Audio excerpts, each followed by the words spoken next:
लोग कहते हैं कि इंसान को सबसे दोस्ती रखना चाहिए, किसी को अपना दुश्मन नहीं बनाना चाहिए। दुश्मनी किसी से की नहीं जाती। कभी कभी लोग आपसे जलकर भी आपके दुश्मन बन जाते हैं। ऐसा ही मेरे साथ हुआ, लोग बेवजह ही मेरे दुश्मन बन गए। मेरा नाम दिया है और मैं 21 साल की हूँ। मैंने एक नया ऑफिस ज्वाइन किया। मेरे बॉस 35 के हैं और शादीशुदा है। उनकी एडवर्टाइजिंग की बड़ी कंपनी है। यह ऑफिस नया है और मेरे अलावा और भी 70-80 लोगों का स्टाफ है। मेरी इंग्लिश पर कमांड अच्छी है। इस कारण मुझे प्रेजेंटेशन और बाकी काम में कोई प्रॉब्लम नहीं होती थी। बॉस का खुद की प्राइवेट केबिन था। उन्होंने ही मेरा इंटरव्यू भी लिया था। ऑफिस में मुझे मेरा रोल बताया गया। बॉस हमारे बहुत अच्छे थे, काम करने वालों की कद्र करते थे। कुछ ही दिनों में वो मेरे काम से प्रभावित हुए और मुझे नई नई जिम्मेदारियां देने लगे। मैंने भी उन्हें चुनौतियों के रूप में लेते हुए अच्छे से निभाया। जैसा कि मैंने पहले ही कहा था कि अगर आप अपना काम अच्छे से करो तब भी लोग आपके दुश्मन बन जाते हैं। लोग जलने लगते हैं। अगर वो आपकी बराबरी नहीं कर सकते तो फिर आपकी बुराई करके आपको परेशान करने की कोशिश करते हैं। मेरे ही नहीं, हर किसी के साथ ऐसा होता है। हर ऑफिस में आपको ऐसे लोग मिल जाएंगे। ऑफिस जब मैंने ज्वाइन किया था तभी सैलरी को लेकर बात हुई थी। तब बॉस ने कहा था कि अगर आपका काम अच्छा लगा तो 6 महीने बाद आपकी सैलरी बढ़ा दी जाएगी। बॉस मेरे काम से प्रभावित हुए और जैसा कि बात हुई थी मेरी सैलरी को बढ़ा दिया गया। अब यह बात हमारे ऑफिस के अकाउंटेंट से होते हुए ऑफिस के सारे स्टाफ तक पहुंच गई थी। ऑफिस में पहले ही कई लोगों को खटक रही थी। मेरे आने से उनकी इमेज पर फर्क पड़ा था, लेकिन इसमें मेरा क्या कसूर था? मैं बस अपना काम कर रही थी। बॉस के साथ मैंने कई प्रेजेंटेशन बनाए थे। इस कारण मुझे बॉस के ऑफिस में ही ज्यादा देर तक काम करना पड़ता था।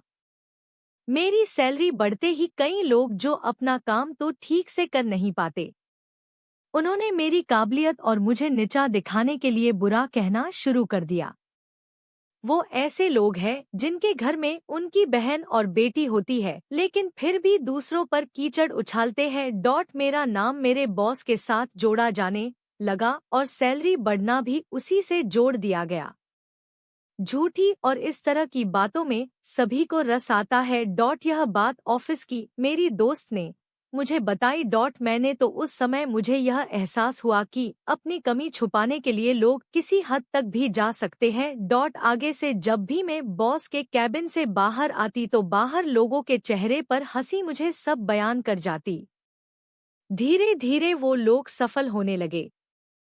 मुझे यह बातें प्रभावित करने लगी। और इसका असर मेरे काम पर पड़ने लगा। मेरे बॉस को भी मेरे चेहरे और बातों से पता चल गया था कि मेरे साथ सब नॉर्मल नहीं है।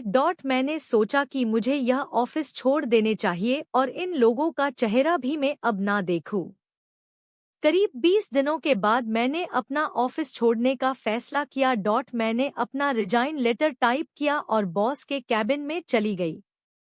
बॉस को मैंने रिजाइन लेटर दिया और कहा कि सर मैं जॉब छोड़ रही हूँ। बॉस को जैसे शॉक लगा। उन्होंने पूछा क्यों, क्या हुआ और कहीं जॉब मिल गई है? मैंने कहा नहीं, अभी घर में कुछ दिन रहूंगी। बॉस को यह सुनकर अजीब लगा। उन्होंने कहा मैं पिछले कुछ दिनों से देख रहा हूँ कि तुम्हारा काम पर असर हुआ है। क्या हुआ, तुम मुझे बता सकती हो? मैंने बोला कुछ नहीं सर। बॉस थोड़ी देर चुप रहे, फिर उठकर मेरे पास आए और कहा कि देखो, अगर तुम्हारी पर्सनल लाइफ में भी कुछ प्रॉब्लम है तो तुम मुझे बता सकती हो। अगर तुम चाहे तो तुम अभी छोटी हो, लाइफ में बहुत बातें हैं जो किसी को बताने पर सॉल्व हो जाती है।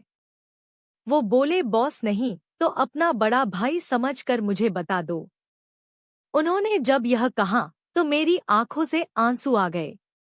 मैंने उनको ऑफिस में चलने वाली बातों के बारे में बताया। सारी बातें सुनकर उन्होंने कहा तो तुम भागना चाहती हो, वो भी झूठ की वजह से? बॉस ने कहा कि कौन है, मुझे अभी बताओ। हमारे ऑफिस में किसी भी तरह का हरास स्वीकार नहीं किया जाता है। मुझे बताओ डॉट मैंने कहा ऐसे मुझे किसी ने डायरेक्ट नहीं कहा। उन्होंने कहा कि जाओ, लेकिन मैं इतना गारंटी से कह सकता हूँ कि जहाँ भी तुम जॉब करोगी वहाँ भी ऐसे लोग होंगे डॉट ऐसे लोग हर जगह मिलेंगे। ऐसा ही होता है, पहले लोग तुम्हारी बराबरी करने की कोशिश करते हैं, फिर जब वो नहीं कर पाते तो वो बुराई करते हैं डॉट फिर भी अगर तुम्हें फर्क नहीं पड़े और तुम अपना काम करती रहो तो वो हार कर चुप हो जाते हैं। तुम्हें अभी भी नौकरी छोड़ना है तो तुम जा सकती हो, लेकिन जब तक तुम कमजोर और भागोगी लोग तुम्हें भगाते रहेंगे डॉट उनकी बातों से मुझ में एक नई शक्ति आई और मैंने अपना फैसला बदल दिया। मैं अभी भी उसी ऑफिस में हूँ, लेकिन कई को छोड़ के जाना पड़ा डॉट उस दिन के बाद बॉस सख्त हो गए थे।